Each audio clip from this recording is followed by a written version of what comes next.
สวัสดีครับมากินข้าวเช้า มีผัดเผ็ดกวาง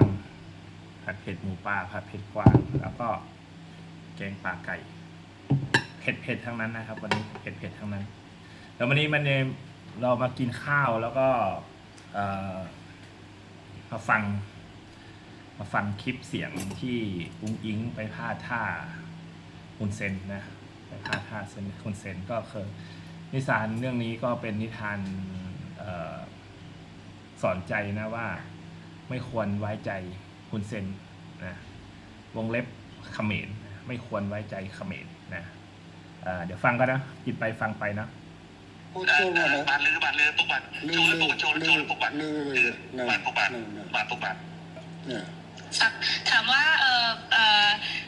เป็นยังไงบ้างสุขภาพดีหรือเปล่าគាត់ក្មួយសុំសួរពុកមាថាមិនដែរសុខភាពល្អអត់សុខភាពមិនដែរអត់ទេល្អទេសុំអរគុណថ្ងៃអីបុណ្យពុកផងសុខภาพแข็งแรงดีครับ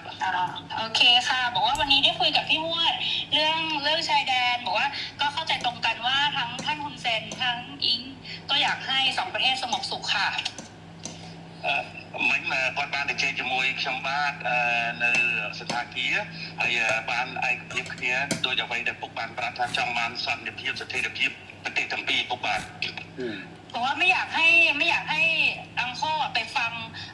คนที่เป็นฝั่งตรงข้ามกับเราเพราะว่าพอไปฟังฝั่งตรงข้ามอย่างพวกแม่ทัพภาค2เนี่ยค่ะเป็นคนของฝั่งตรงข้ามหมดเลยซึ่งพอไปฟังนั้นเสร็จก็ไม่อยากให้ท่านรู้สึกไม่ชอบใจหรือโกรธเพราะจริงๆแล้วไม่ใช่ความตั้งใจของเราเลยค่ะថាសូមអនុញ្ញាតពីពុកថាពុកកុំឲ្យស្ដាប់សម្ដីមេតបភូមិពីហ្នឹងក៏វាជាអ្នកដែលប្រឆាំងជាមួយនឹងរដ្ឋាភិបាលថៃដែរវាជាសត្រូវដែរដល់ពុកស្ដាប់វាអញ្ចឹងទៅអាចធ្វើអាรมណ៍ពុកខឹងបាទเพราะตอนนี้ทางนั้นน่ะเขาอยากจะดูเท่เขาก็จะพูดอะไรออกมาที่มันไม่เป็นประโยชน์ต่อประเทศชาติค่ะแต่ว่าจริงที่เราต้องการเนี่ยคือต้องการความสงบสุขให้เกิดขึ้นเหมือนตอนก่อนที่จะปะทะกันตรงชายแดนนะคะ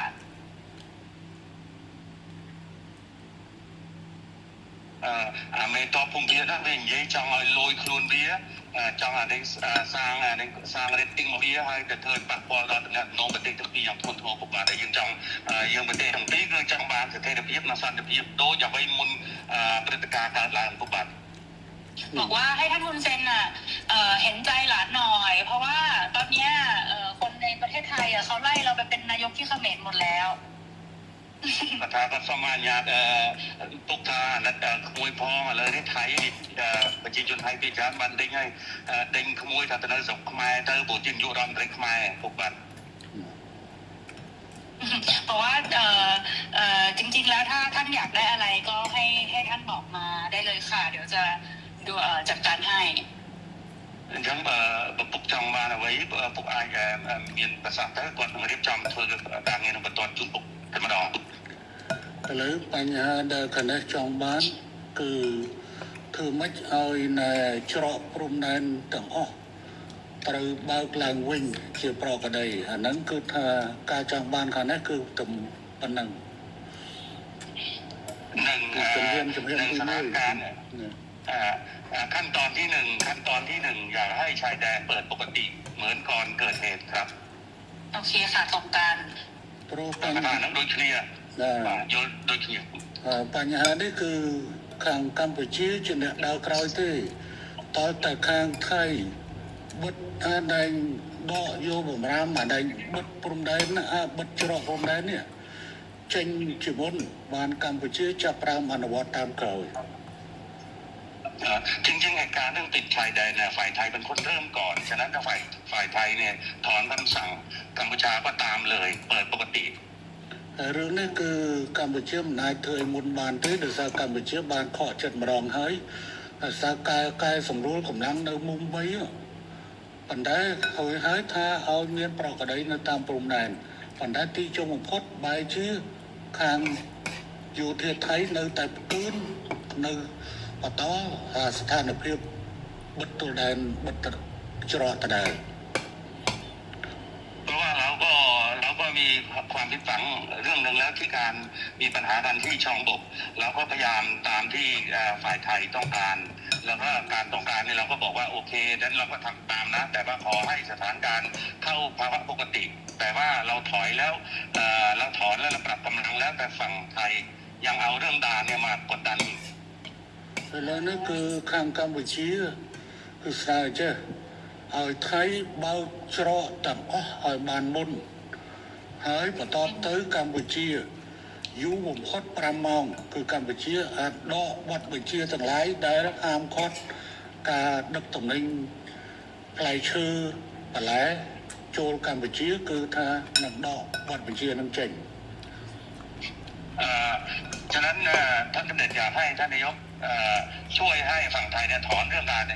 ปิดด่านถ้าถอนปุ๊บฝ่ายกัมพูชาจะถอนเรื่องการห้ามสินค้าเกษตรนำเข้าอะไรทุกอย่างก็ถอน คือตอนเนี้ยค่ะ ให้เข้าด่วนเลยครับผ คือ ม ตอนเนี้ยพี่หวดคือรัฐบาลโดนโจมตีหนักมากนะคะ เพราะว่าพอตอนที่ท่านจุลินออกมาพูดกับท่านฮุนมาเนตอะที่บอกว่าจะตัดน้ำตัดไฟอะไรเงี้ยค่ะคืออันนั้นต้องขอโทษด้วยเพราะจริงๆอะต่างประเทศอะเขาแค่รายงานขั้นตอนว่าถ้าเกิดเหตุการณ์ต่อไปประเทศไทยจะทำยังไงคือเหมือนอธิบายขั้นตอนให้ฟังไม่ได้บอกว่าจะทำแต่ตอนเนี้ยเหมือนกับเรื่องตัดหนังตัดละครคือทำทุกอย่างหมดแล้วเนี่ยจริงๆน่าจะให้มันโอเคทั้งสองฝ่ายค่ะเหมือนเราต้องพูดพร้อมกันว่าเราตกลงร่วมกันแล้วรัฐบาลคุยร่วมกันแล้วว่าจะเปิดทุกอย่างให้กลับมาเป็นปกติได้เหมือนว่าจะเอาเป็นอิงกับคุณมาเน็ตก็ได้หรือยังไงก็ได้เนี่ยเหมือนกับว่าเราได้คุยร่วมกัน แล้วก็ทั้งสองฝ่ายเนี่ยอยากให้กลับมาเป็นเหตุการณ์ปกติแบบเนี้ยค่ะ มันก็จะ โพสใช่ไหมนายกอิงอยากให้โพสใช่ไหมให้นายกโพสว่าถ้าจะโพสหรือจะ แล้วอยากให้ ใช่จะโพสหรือจะยังไงก็ได้แล้วให้ท่านคุณจะแนะนำก็ได้ค่ะ แต่ว่าเหมือนกับว่ามันต้องเป็นการตกลงร่วมกันนะพี่พวดเพราะว่าตอนนี้อิงกำลังโดนหนักมากเลยค่ะ ครับ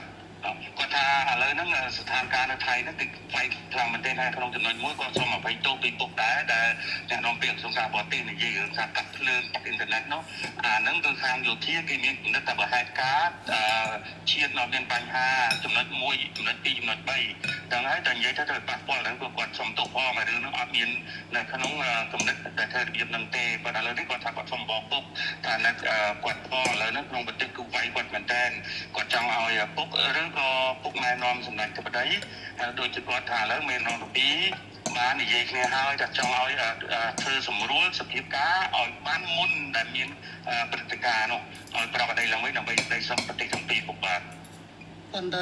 การได้จังบันนะจงปันไดข้างนอกอัดผมทื่อข้างนอกเนี่ยข้างได้มันเหมือนเนี่ยบัดตัวแดนที่ข้างไทยเนี่ยบัดตัวแดนให้ได้บ้านข้างนอกมันเปิดบ้าไอ้อัดจำใบทรงชมที่อันนั้นการนาแต่การนอกสมรู้คือข้างในโยรังไทยคนมันนั้นคือนั่งสมรู้ตามเขา បាទពុកបាទจริงๆเนี่ยท่านเนี่ยเป็นคนที่อยากได้เรื่องเสถียรภาพมากท่านนายกแต่ว่าทหารนี่มันมาปิดด่านก่อนอะไรก่อนมันเริ่มต้นก่อนกดดันก่อนฉะนั้นต้องเปลี่ยนทหารพร้อมไหมในการเปิดด่าน พร้อมค่ะ ทั้งนี้ตามหมดทั้งนี้ตามทั้งนี้ตามหมดนะทั้งนี้ตามหมดเลยท่าน เราเปิดให้อยู่แล้วพี่พวดแต่มันต้องเป็นการบอกว่าเราตกลงร่วมกันว่าเราเปิดเนี่ยพี่เพราะถ้าไม่อย่างนั้นคุณอิงคุณอิงยอมหมดเนี่ยอิงก็คือจะโดนเพราะว่าคือเพราะตอนนี้มันเลยมาถึงเรื่องก่อนด่าแล้วว่าค่ะ ปัจจุบันมวยจ้ะปัตตาแต่เปิดสถานการณ์ในไทยเปิดไอ้เจ้าอันยืนทางการจริงเนี้ยนั่นช่องสังคมไทยนั่งเรียนกันเอาไว้ในทางใส่กระโปรงเข้ามาโดยไปวิจัยก็อะไรก็จับเงี้ยแล้วเมย์ทั้งจับเราอยู่ที่หายิงให้เปิดให้คงรู้ได้ปุ๊บเปย์จำเรามาทำในการวิจัยประสบปุ๊บไอเดียมวยเองก็ทำปัจจุบันตัวน้องที่หาติดใจหาชื่นปุ๊บติดใจติดตั้งหายประมาณใดไปได้ไปแต่ดำพุ่งทับติดจริง អត់ទេខាងនេះអត់ចរចាទេខាងនោះមានអ្នកផ្ដើមខាងនោះដែលបង្កើតបញ្ហាហើយមកឲ្យចង់លើកចង់មុខលើកមុខលើកមាត់ខ្លួនឯងហើយដើម្បីឲ្យតម្លាក់ឲ្យខាងនេះអត់បានទេអត់ចរចាទេរឿងហ្នឹងគឺខាងនោះត្រូវធ្វើមុនតែម្ដងគឺខាងនេះអត់ចរចាទេប៉ុន្តែខាងនេះសន្យាថាខាងនោះអនុវត្តដកបទបញ្ជាក្នុងការបិទទួលដែនហើយគឺខាងនេះ យ៉ាងយូរ5ម៉ោងក្រោយខ្ញុំទៅនេះកាត់ក្បាលខ្ញុំគាត់ចោលណា បាទពុកបាទอย่างนี้นายกท่านนายกเองว่าท่านเนี่ยไม่อยากมีว่าการเจรจาเรื่องปิดด่านเพราะว่าไอ้ปิดด่านเพราะว่าทหารมันเริ่มก่อน เริ่มก่อนทางที่มาหลอกเราให้เราได้ปรับกำลังแล้วบอกว่าสถานการณ์ต้องเข้าปกติปุ๊บตอนที่ปรับกำลังที่ช่องบกเนี่ยคุยกันเรียบร้อยบอกว่าถ้าปรับตรงนี้เสร็จเรียบร้อยนะทุกอย่างทุกจบทหารครับจบครับแต่ไม่จบเนี่ยปิดด่านก่อน อันนี้เหมือนตบหน้า อันนี้ขอให้ท่านนายกพิจารณาด้วยเรื่องเนี้ย ខ្ញុំយល់ខ្ញុំមិនណាត់ប៉ុន្តែខ្ញុំមិនអាចយកផលប្រយោជន៍ជាតិរបស់ខ្ញុំទៅដោះដូរជាមួយនឹងការរាប់អានគ្នាបានទេព្រោះនេះគឺជាមុខមាត់របស់ប្រទេសកម្ពុជារឿងស្អីដែលត្រូវឲ្យប្រទេសកម្ពុជាទៅចរចាដើម្បីបើកច្រកព្រោះខ្លួនឯងអ្នកបិទខ្លួនឯងត្រូវធ្វើខ្លួនឯងទៅ เพราะว่าท่านเนี่ยเป็นลูกผู้ชายท่านคำไหนคำนั้นอ่ะเพราะว่าฝ่ายไทยเป็นคนเริ่มต้นก่อนเนี่ยหลอกเรา แล้วก็ทางกัมพูชาเนี่ยเราก็โดนหนักเหมือนกันเราก็มีมวลชน เราก็โดนหนักเหมือนกันฉะนั้นถ้าฝ่ายไทยเนี่ยเริ่มแล้วไม่เกิน5 ชั่วโมงท่านี้ทุกอย่างก็เข้าปกติเลยเข้าปกติ ហើយពូសូមប្រាប់ទៅក្មួយឲ្យបានច្បាស់ខាងនេះត្រៀមមកជំហានទៀតស្អែកហ្នឹងបើសិនជាមិនអាចនេះបានទេស្អែកហ្នឹងគឺថាកម្ពុជានឹងដាក់មកជំហានទៀតគឺថាបិទការនាំផ្លែឈើនិងបន្លែតាមព្រំដែនកម្ពុជាថៃទាំងអស់កំពុងត្រៀមមករបស់ថ្ងៃស្អែក หลานที่รักเนี่ยอาบอกได้เลยถ้าเราไม่มีคำสัญญาเรื่องว่าที่ต้องปรับกำลังแล้วทุกอย่างปกติแต่ว่าทหารไทยไม่ยอมเปิดด่านพวกนี้ทั้งนี้ก็มีการห้ามเรื่องการส่งออกเกษตรทั่วชายแดนเลย เพื่อกดดันทหาร ព្រោះខាងនេះបានត្រៀមហើយព្រោះខាងនេះបានត្រៀមហើយព្រោះតែឯងបកហេតុមុនហើយបកហេតុមុនមកវល់គេចរចាឥឡូវសួរថាណាបិទអដែងណែ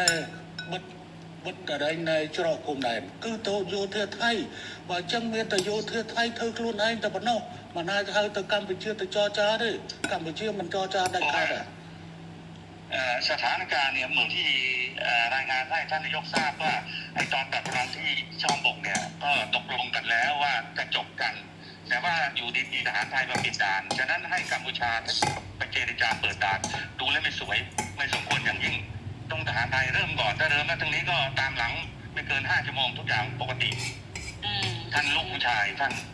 จะเป็นลูก ก็ ผู้ชาย เดี๋ยวจะลองคุยกับทางกลาโหมดูค่ะ แต่ว่าจริงๆแล้วเนี่ยตอนที่คุยพี่ว่าลองพูดด้วยละกันว่าจริงๆแล้วถ้าท่านฮุนเซนอยากได้อะไรให้บอกจะได้คุยกันได้ตกลงกันได้ค่ะเพราะว่าบางทีที่ท่านโพสต์ Facebook ออกมาคืออิงตอนนี้ก็คือรัฐบาลสั่นคลอนที่สุดแล้วค่ะตั้งแต่อิงเป็นนายกมาก็คือเรื่องกัมพูชานี่แหละซึ่งอิงไม่ออกมาตอบโต้อะไรทั้งสิ้นเพราะอิงก็รักแล้วก็เคารพท่านเพราะฉะนั้นเนี่ยจริงๆแล้วถ้าจะเอาอะไรจริงๆให้บอกอิงได้เลยยกหูบอกก็ได้ไม่อันไหนไม่เป็นข่าวก็คือไม่เป็นข่าวอันนั้นที่หลุดไปแต่มันหลุดเพราะสื่อเพราะไม่ได้คุยกับอิงแค่2 คนมันคุยกันเป็นกลุ่มนะพี่มันเลยหลุดนะแต่ถ้ามันคุยกับอิง2 คนมันไม่มีหลุดอยู่แล้วทีนี้เนี่ยก็ไม่อยากให้แบบมันเกิดเรื่องแบบนี้แต่นี่อิงจะไปคุยกับลาโหมเนาะเพราะว่าอิงรู้ว่าถ้าสมมติว่าเขาพูดว่าของไทยปิดก่อนอะไรเงี้ยเดี๋ยวก็จะไปคุยกับลาโหมว่ายังไงแต่ถ้ามันเวิร์กไงก็เดี๋ยวจะส่งบอกพี่ฮวดว่ามันเรียบร้อยไหมนะคะเพราะจริงๆเนี่ยคนมันไม่หวังดีกับเราทั้งคู่มันก็ดูแบบเหมือนเรากับเขาก็คือทะเลาะกันเองทำให้แบบเหมือนจริงๆแล้วต้องให้คนรุ่นใหม่มันต้องไม่มีสงครามพี่คนรุ่นใหม่มีสงครามไปมันก็เสียทั้งที่ลูกทั้งคนมาเนี่ยด้วยก็เป็นคนรุ่นใหม่เนาะครับពុកបាទថាទី1ពុកចង់បានអីពុកអាចមិនសិនទៅអ៊ីងបានអ៊ីងនឹងធ្វើឲ្យពុកអ្វីដែលពេលបាត់ទៅពុកផង Facebook ដល់តែអាពួកដែលវាប្រឆាំងវាចង់ឲ្យពុកហើយនឹងគាត់ជាសិនសម្រាប់តែគាត់មានដំណងគ្នាហ្នឹងវាខូចយកតាមចំណុចហ្នឹងវាធ្វើឲ្យសង្គមថៃហ្នឹងវាយគាត់ថាទី1វាចង់ឲ្យគាត់នឹងចេញមកឆ្លើយឆ្លងតែគាត់អត់ទេដោយសារគាត់គោរពជាពុកនេះគាត់អត់ទេគាត់សុខចិត្តឈឺចោលឲ្យវាវាយចោលអាហ្នឹងគាត់ថាសុំពុកថាលើក្រោយចង់តែទៅពុកចង់បានអីអាចមានសិទ្ធិព្រោះទៅគាត់មុនហ្នឹងគាត់បានប្រាប់តែថាប្រហែលជា3 ថ្ងៃទៅគាត់នឹងទៅថ្លែងគមនីការរឿងតបថ្ងៃហ្នឹងពុកបាទចារឿងហ្នឹងគឺកម្ពុជាវាតាក់ទងជាមួយនឹងការបញ្ជូលពលរដ្ឋរបស់ខ្លួនដូច្នេះគឺកម្ពុជាត្រូវតែហើយនឹងបញ្យល់ទៅដល់រដ្ឋដទៃទៀតដូច្នេះកម្ពុជាគឺមានតម្រូវការក្នុងការនិយាយទៅកាន់ប្រជាជនអញ្ចឹងវិធីដែលល្អជាងគេមានតែប្រើ Facebook ហើយនិង Telegram នៅនេះ ដើម្បីបញ្យល់ក្នុងការផុសចេញតែរឿងហ្នឹងគឺថាវាយើងអាចខ្ញុំអាចកាត់បន្ថយបើសិនជាអាចតែសភាពការឲ្យតែខាងនោះរឿងវានៅចាល់នឹងរឿងបិទច្រកនឹងតែប៉ុណ្្នឹងឯងបើថាបិទច្រកបន្តគឺថាខាងនេះនៅតែបន្តវាយយើងវាយអាហ្នឹង បាទท่านนายกครับท่านบอกว่าเรื่องการโพสต์เนี่ยท่านก็แค่ชี้แจงให้มวลชนได้ทราบเท่านั้นเองไม่ได้ไปกระทบกับใครอะไรมากแต่ว่าตอนนี้ก็ไม่เป็นไรถ้าหากว่าท่านนายกแก้เรื่องเปิดด่านให้ปกติเนี่ยท่านตกลงท่านไม่มีอะไรอีกแล้วก็จบ ได้ค่ะเดี๋ยวเราไปคุยกับเราผมดูแล้วก็ขอคอนเฟิร์มกลับมาเพราะเดี๋ยวจะคุยกับกองทัพก่อนแต่เราก็เดี๋ยวสั่งไปเลยค่ะพี่แต่ว่าอีกรอให้มัน100%แล้วค่อยแจ้งท่านกลับมาดีกว่าเพราะไม่อยากจะยังไม่100แล้วบอกท่านก่อนแต่ว่าจริงๆก็จัดการได้ค่ะพี่ครับผมครับยังពុកបថាแล้วก็សពនឹងនិយាយមួយការពិចិត្រនឹងទៅហ៊ានសិនហើយបណ្ដត100%បានគាត់នឹងជូនដល់ទៅពុកបាទគាត់ទៅការងារនឹងព្រៀងរឿងបញ្ហាច្រកពុកបាទបាទពុកท่านนายกมีอะไรอีกไหมไม่มีแล้วค่ะพี่ก็ประมาณนี้แล้วพี่ว่าเราจะมีอะไรบ้างประเด็นไม่มีอะไรครับอะไรคือจะบนនឹងនេះគឺខ្ញុំសូមបញ្ជាក់ថាខាងនេះត្រូវការតែមួយទេត្រូវការតែខាងនោះគឺផ្លោះបញ្ជាក្នុងការច្រកព្រំដែនទាំងអស់ឲ្យទៅប្រកបដោយភាពវិញបន្តទៅខាងនេះនឹងបន្តធ្វើតាមក្រោយហើយរឿងនេះអត់ត្រូវមកចរចារវាងកម្ពុជានិងថៃទេដោយសារថៃអ្នកបិទដោយឆ្លេះថៃអ្នកបើកខ្លួនឯងហើយកម្ពុជាត្រូវតែសម្រួលទៅតាមក្រោយគឺកម្ពុជានឹងធ្វើគ្រប់ពុកបាទขอยืนยันทีว่าท่านนายกครับเรื่องด่านเนี่ยเราไม่ควรไปเจรจาเพราะว่าฝ่ายไทยเนี่ยเป็นคนที่ปิดและปิดเนี่ยหลอกเราให้ปรับกำลังอันนี้หลอกเราปรับกำลังว่าถ้าปรับแล้วตรงนี้จบคือจบทุกอย่างก็เข้าภาวะปกติอยู่ดีๆทหารไทยมาปิดด่านฉะนั้นทหารไทยเนี่ยก็ต้องยกเลิกการปิดด่านถ้าปิดปั๊บเขมรก็ตามหลังเลยก็ตามที่เดิมทุกอย่างก็เข้าภาวะปกติไม่มีอะไรแล้วค่ะพี่บอลโอเคค่ะครับผมใช่ค่ะแล้วก็เดี๋ยวแล้วยังไงเดี๋ยวจะรีบแจ้งทางพี่พจน์กลับไปนะคะว่าเป็นยังไงบ้างครับก็ถ้าเป็นอะไรก็เธอกลางเงี้ยหนึ่งมาให้หนึ่งกรุ๊ปในการชุนปกปิงบัตรแล้วช่างโรงแรมท่านดำเนินต่อรอท่านนายกและแต่ท่านเรียบร้อยเมื่อไหร่ครับ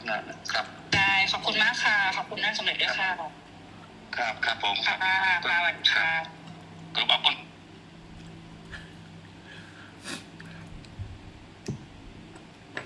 คือทำไมทหารเขาถึงปิดด่านก็เพราะมึงก็จะไปฟ้องศาลโลกไงต้องไปฟ้องศาลโลกไงมึงไม่คุยเดี๋ยวมึงไปฟ้องศาลโลกไอ้คนเซนแล้วเท่าที่รู้เนี่ยปิดด่านเลยมึงปิดก่อนนะมึงไปปิดโน่นจันทบุรีนู่นใช่ไหมอยู่ดีๆมึงก็ไปปิดด่านอยู่จันทบุรีลบกันอยู่สระแก้วลบกันอยู่อะไรวะลบกันอยู่ช่องบกแต่อยู่ดีๆมึงไปปิดด่านโน่นจันทบุรีมึงบ้าป่ะมึงใช่